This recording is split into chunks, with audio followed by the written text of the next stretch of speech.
So guys देखिए, अब state bank of India का एईपीएस भी धीरे धीरे बंद हो जाएगा और बंद हो जाएगा नहीं, धीरे धीरे बंद भी हो रहा है। देखिए, सबसे पहले तो हम लोगों के हाथ से बैंक ऑफ बड़ौदा का एईपीएस छीना गया। इसके बाद सेंट्रल बैंक ऑफ इंडिया का भी पैसा निकलना बंद हो गया। अब देखिए, पारी है एसबीआई एईपीएस का।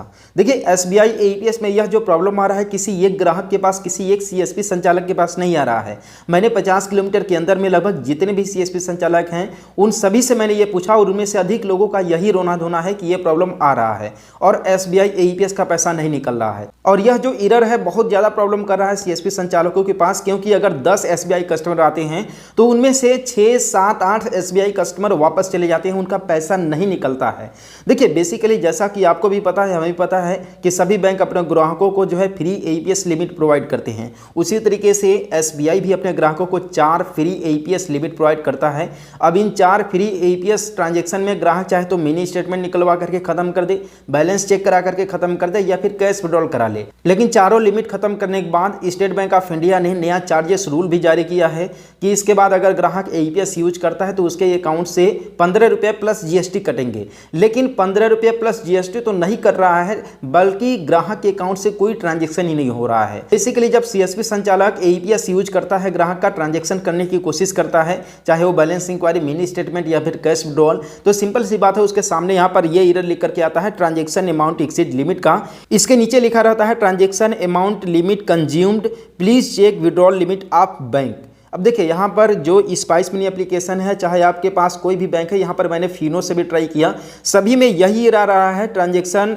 अमाउंट एक्सीड लिमिट का। और यहाँ पर ये बोला जा रहा है कि जो बैंक के द्वारा तय किया गया लिमिट है एईपीएस का फ्री ट्रांजैक्शन का, उसे कंज्यूम कर लिया है ग्राहक ने, उससे 4 बार फिंगर लगा करके कंप्लीट कर दिया ग्राहक ने, जिसके बाद जो है कि एईपीएस ट्रांजैक्शन नहीं हो सकता है। लेकिन यहाँ पर ग्राहक ने 4 बार फ्री एईपीएस यूज भी नहीं किया है, केवल 1 बार फिंगर लगाया है। किसी ने तो इस महीने में फिंगर भी नहीं लगाया है, लेकिन इसके बावजूद भी ग्राहक के अकाउंट में एईपीएस यूज करते समय ट्रांजैक्शन अमाउंट एक्सीड लिमिट का इशू आ रहा है। अब देखिए, जो ग्राहक 1 बार भी फिंगर नहीं लगाया है इस महीने में, ठीक है, इस दिसंबर महीने में 1 बार भी फिंगर नहीं लगाया है, उसके भी अकाउंट में यहाँ पर एक जो है कि एक्सीड लिमिट का इशू आ रहा है। अब देखिए, इसे क्या कहा जाए। एसबीआई ने अपने एईपीएस का जो रूल बना दिया है, कम से कम उसे तो लागू करो।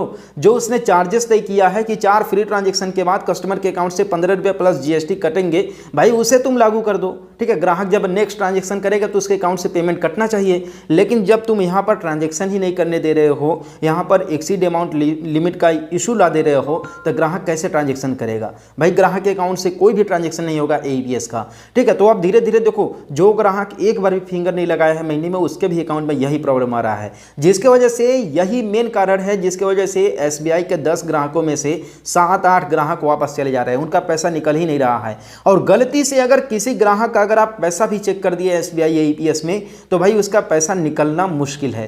ठीक है, अगर आपके पास ऐसा नहीं आ रहा होगा तो आप लोग मुझे कमेंट में बताएं, और अगर आपके पास आ रहा होगा फिर भी बताएं, जिससे ये पता चल सके कि आखिर यह प्रॉब्लम पूरे एरिया के, पूरे भारत के सीएसपी संचालकों के पास आ रहा है या फिर कुछ ही स्पेसिफिक जगह पर यह प्रॉब्लम देखने के लिए मिल रहा है। आप लोग ये कमेंट में जरूर बताना। तो देखिए, एसबीआई को ऐसा बिल्कुल नहीं करना चाहिए। उसने जो रूल्स बनाए हैं चार्जेस का या फिर पेमेंट कटने का जो रूल है, उसे कम से कम लागू करो कि ग्राहक जब नेक्स्ट ट्रांजैक्शन करे फ्री ट्रांजैक्शन के बाद, तो उसके अकाउंट से पैसा भी कटे, लेकिन ग्राहक जो है ट्रांजैक्शन कर सके। ठीक है, लेकिन उसे भी एसबीआई लागू नहीं कर रहा है। देखिए, अगर एसबीआई एईपीएस का इसी तरीके से रवैया रहा, जिसमें ग्राहक एक भी ट्रांजैक्शन नहीं करता है, इसके बाद भी लिमिट का इशू आ रहा है, ठीक है, तो भाई धीरे धीरे करके इसका भी एईपीएस डाउन हो जाएगा। ठीक है, और यह जो प्रॉब्लम है केवल सीएसपी संचालकों को परेशान नहीं करेगा, वरन जितने भी एसबीआई के एईपीएस ग्राहक हैं, जो लोग एईपीएस के माध्यम से पैसा का लेन देन करते हैं, उन सभी के ऊपर बहुत ही बैड इफेक्ट पड़ेगा, बहुत बुरा प्रभाव पड़ेगा।